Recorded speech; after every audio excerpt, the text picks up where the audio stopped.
Aquesta setmana han començat les obres d'urbanització del carrer d'Antoni de Capmany, però tot i això els veïns no deixen de treballar amb l'Ajuntament. En aquest cas, per decidir quins usos tindrà la coberta de les vies. En coneixerem els detalls a l'Infobarris de Sants Montjuïc. Les màquines tornen al carrer d'Antoni de Capmany i ho fan amb 1 any i mig de retard. Per interessos de l'Ajuntament actual es va presentar un nou projecte, el qual va ser motiu de conflicte perquè els veïns no el volien i evidentment ara sí que estem ja una miqueta veient el final del que serà el nostre carrer, tot i que no estarem exempts de sorolls, de molèsties, però bueno, benvingudes siguin les obres i que s'acabin aviat.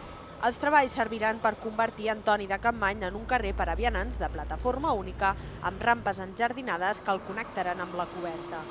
També s'hi instal·larà mobiliari urbà i es canviarà l'enllumenat actual per llums LED. Estem molt contents des de l'Ajuntament i des del districte de poder engegar aquesta gran obra d'infraestructura que, ja repeteixo, millorarà molt i molt la gent, les condicions de vida de la gent que hi viu, dels veïns i sobretot també dels comerciants. Paral·lelament s'hauran de decidir els usos que tindrà la coberta de les vies.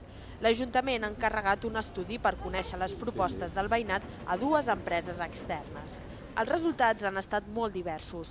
Van des de l'opció de fer una zona per patinadors fins a col·locar-hi bars o un petit amfiteatre, unes opcions que no acaben d'agradar a l'Associació de Veïns de la zona. El que no vol el veí, i això va quedar palès en l'assemblea, que no volen que aquí dalt hi hagi un parc temàtic, que sigui un passeig el més verd possible.